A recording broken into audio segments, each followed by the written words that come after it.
कोई डॉक्यूमेंट्स नहीं, धूल इतकी सगळं त्याच्या 11 महीने हो गए ना टीएमसी को डॉक्यूमेंट आया ना सोसायटी को डॉक्यूमेंट। सुरुवात करा, तुमचं नाव सांगा। स्वरूपा वैभव मापरळकर, आम्ही गंगोत्री सोसायटीची सेक्रेटरी आहे। या नंदा कांबळे चेअरमन आहेत।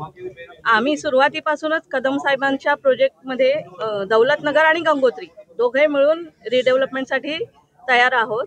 पण मध्यंतरी त्याला थोडंसं स्टे आलेला, त्यामुळे आम्ही पण कन्फ्यूज होतो की पुढे काय होणार आहे की नाही होणार आहे डेव्हलपमेंट।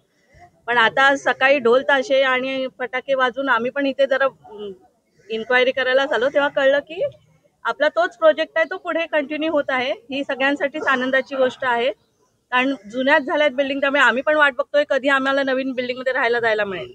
तर ही खूपच आनंदाची सगळ्यांसाठीच गोष्ट आहे, जल्लोषाचीच गोष्ट आहे। दिवाळीच्या आधी ही चांगली खबर आम्हाला मिळाली आहे। खूप खूप धन्यवाद एकनाथ साहेब। क्लस्टर मध्ये रिडेव्हलपमेंट होईल असं सांगण्यात येते, तुम्ही जरा तुमची त्याला मान्यता आहे का, तुम्ही खुश आहात त्यामध्ये? हो, क्लस्टर मध्ये म्हणजे अदरवाईज हे जर सेल्फ रिडेव्हलपमेंट झालं तर ते आमची ही बाजूलाच बिल्डिंग आहे, फक्त एक भिंत मध्ये आहे। त्यासाठी आम्हाला पूर्ण पारशीवाडीतून जायला लागतं, जो आम्हाला गाडीचा रस्ता मिळत नाही। जर दौलतनगर सोबत आम्ही गेलो तर आम्हाला मेन रोडला ऍक्सेस मिळेल। त्यामुळे क्लस्टर जर झालं तरच आम्हाला हे दोघं एकत्र काम करू शकतात।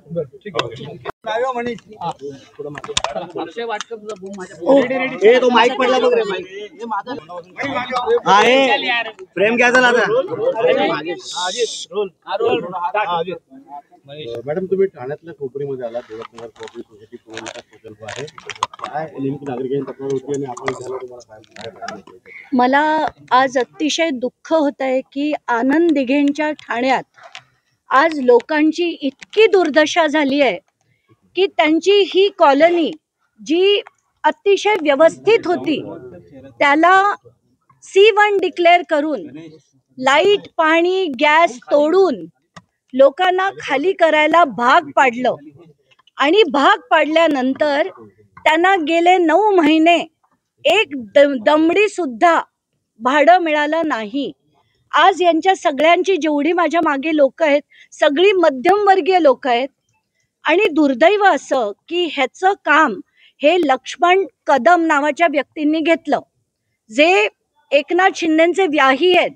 म्हणून मी एकनाथ शिंदेना एकदा नाही या विषयावर 3 वेळा भेटले, 2दा चर्चा केली, 2दा म्हणजे फोनवर चर्चा केली, असंख्य वेळा मेसेजेस केले। आणि एवढं केल्यानंतर मला असं वाटत होतं की एकनाथ शिंदे त्याच्यावर नक्की कारवाई करतील, त्यांनी मला तसं आश्वासन पण दिलं होतं। पण एकीकडे ते एक वेगळे व्यक्ती आहेत, पण त्यांचे व्याही जे आहेत ते अतिशय वेगळे आहेत। आणि त्यांनी इथे या लोकांना त्रास देणं सुरूच ठेवलं। मी परवा ट्विट केलं की मी त्यांच्या विरोधात इथे जाऊन प्रेस कॉन्फरन्स घेईन, पत्रकार परिषद घेईन असं म्हटल्याबरोबर ताबडतोब त्यांनी इथे आज बँड बोलवला, बँड बाजा सुरू झाला आणि असं दाखवण्यात आलं की रिडेव्हलपमेंट आजपासून सुरू होत आहे। पण त्याचं कपट कारस्थान कसं केलं की या लोकांविरुद्ध 50 कोटीचा दावा ठोकलाय कोर्टात की ह्या रिडेव्हलपमेंट इतर कोणालाही देता येणार नाही। तर माझी एकनाथ शिंदेना कळकळीची विनंती होती की प्लीज तुम्ही इथे नातलग कोणीही नकोत, हा प्रकल्प तुम्ही म्हाडा थ्रू किंवा कुठल्याही एजन्सी थ्रू तुम्ही लार्सन अँड टुब्रो किंवा कुठल्या मोठ्या डेव्हलपरला द्या, अशी माझी विनंती होती। त्याच्यात आत्ता मी जेव्हा आत आले तेव्हा एकनाथ शिंदेंचा मला फोन आला आणि त्यांनी मला आश्वासन दिलंय की ह्या प्रोजेक्ट हे त्या माध्यमातून आत्ताच्या घटकेला LOI जो मिळालेला आहे तो रद्द होण्याची प्रक्रिया ते करतील। एवढंच नाही तर हा प्रकल्प ते कुठल्या मोठ्या बिल्डरला देईल। माझ्यावर विश्वास आहे ना तुझा, असं त्यांनी मला विचारलं आणि खरोखर त्यांच्यावर विश्वास आहे आणि ते योग्य ते काम करतील अशी अपेक्षा आमची नक्कीच आहे। आणि मी त्यांना पुन्हा एकदा विनंती करते सगळ्या या लोकांच्या माध्यमातून, आणि माझी कळकळीची त्यांना विनंती आहे की कृपा करून हा प्रोजेक्ट एखाद्या मोठ्या कंपनीकडे द्या। कारण तुम्हीच स्वतः आता शनिवारीच डिक्लेअर केलंय की रिडेव्हलपमेंट प्रोजेक्ट्स हे अडकतात, लोकांना भाडी मिळत नाहीत। तर आत्ताच्या घटकेला मी जिथे उभी आहे हे धडधडीतपणे तुम्हाला दिसतंय, 9 महिने या लोकांना भाडं मिळालं नाहीये। 50,000 60,000 भाडं देऊन ही दुसरीकडे राहतायत, ही मध्यमवर्गीय माणसं आहेत, त्यांच्याकडे एवढा अफाट पैसा नाहीये की ते तेवढा पैसा खर्च करून ते घरं घेऊ शकतील. तर आत्ताच्या घटकेला माझी कळकळीची पुन्हा एकदा विनंती आहे की लवकरात लवकर याचा तोडगा काढा आणि ते जे LOI ते रद्द होऊन एक लार्सन किंवा दुसऱ्या कुठल्याही मोठ्या कंपनीला हा प्रकल्प तुम्ही शासना थ्रू द्या, असं माझं गृहमंत्र्यांना, गृहनिर्माण मंत्र्यांना माझं निवेदन आहे. म्हणून तुम्ही शंकर पाटोळे यांचाही उल्लेख केला, त्या पद्धतीने शंकर पाटोळे यांनी लोकांना नाही, मला असं वाटतं की ठाण्यात पूर्वी लोकांचे समस्या ज्या व्हायच्या लोक ती घेऊन आनंद दिघेंकडे जायचे. आणि जर मला असं वाटतं की एकनाथ शिंदे त्यांचे शिष्य असतील तर त्यांनी लोकहितासाठी लोकांची कामं ते म्हणतील तसं झालं पाहिजे. आणि इथे आत्ताच्या घटकेला आपण बघतोय ही इतकी C1 बिल्डिंग्स नव्हती, तर C1 डिक्लेअर करून हे जे केलं जातं या सगळ्या डेव्हलपर्सचा हा जो कट असतो तो हाणून पाडला पाहिजे.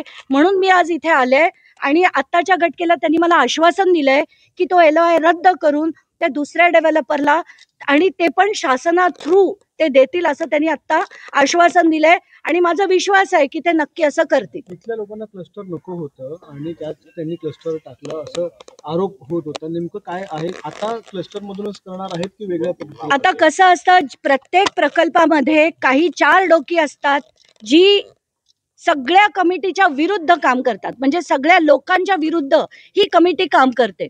तर पहिलं अग्रीमेंट जे झालं होतं ते साधं अग्रीमेंट झालं होतं, त्याच्यावर एक सप्लिमेंटरी अग्रीमेंट बनवलं गेलं.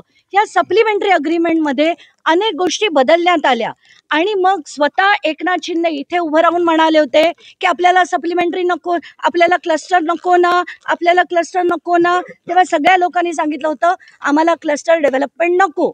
आणि एवढं स्पष्टपणे झालेलं असताना क्लस्टर डेव्हलपमेंट करणार असा निर्धार या व्यक्तींनी केला. मला त्यांचं नाव पुन्हा पुन्हा घ्यायचं नाहीये, पण त्यांनी रेटून हेच चालवलं की क्लस्टर रद्द होणार. पण मग क्लस्टरमध्ये जर तुम्हाला अनेक गोष्टी मिळत असतील तर मग त्या लोकांना वाढीव FSIचा फायदा का होऊ नये? कारण आत्ताच्या घटकेला मालक ते आहेत, मालक लक्ष्मण कदम नाहीत, मालक इतर कोणीही नाही, एकनाथ शिंदे सुद्धा नाहीत. ही माणसं तिथली मालक आहेत आणि जर फायदा होत असेल तर सरकारच्या नियमाप्रमाणे हा फायदा हा नवीन येणारा डेव्हलपर आणि जुने लोक यांच्यामध्ये विभागला गेला पाहिजे. म्हणून त्यांनी ती मागणी केली होती की आम्हाला त्याचा फायदा जो आहे तो मिळाला पाहिजे. पण आत्ताच्या घटकेला तुम्ही बघाल एवढ्या सिनियर सिटीजनना फोर्सफुली इथून खाली करून TMCचा मी तुम्हाला एक व्हिडिओ पाठवते, त्या व्हिडिओमध्ये मी तो ट्विट देखील केलाय. TMCची माणसं अशी येऊन उभी राहतात घर खाली करायला जसं काय त्यांना लोकांचा कळवळा असल्यासारखी. पण कसं राजकारण हे त्याचा वापर होतो. आणि मला आज सौरभ रावना सांगायचं आहे की तुम्ही अधिकारी आहात, तुमचा पगार जनता देते, कोणी राजकारणी देत नाही. तुम्ही आता सगळ्या अधिकाऱ्यांनी ना थोडी तरी मनाची लाज बाळगून लोकांच्या हितासाठी काम करायला सुरुवात केलं पाहिजे, जे आता होत नाहीये. माझी पुन्हा एकदा सगळ्यांना विनंती आहे की सगळ्यांनी आपापलं काम जे योग्य आहे ते करावं. पैसा पैसा पैसा याच्या मागे लागू नये.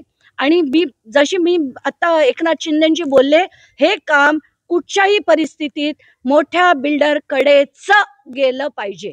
मागे देखील तुम्ही आला होता, 16 नंबर देखील C1 होती, त्यामध्ये आयुक्तांशी काही चर्चा झाली, पुढचं त्याचा काही मार्ग नाही. तेव्हा आयुक्तांची मीटिंग झाली आणि त्याच्यात त्यांनी आम्हाला क्लिअर कट असं सांगितलं की मी त्यांची सगळ्यांची राहण्याची व्यवस्था करतो, मी बिल्डरला बोलवून घेतो, सगळं नुसतं सांगितलं. आज तगायत केलेलं नाही. ती माणसं सुद्धा आता माझी वाट बघतायत, तिथे देखील मला आत्ताच जायचंय.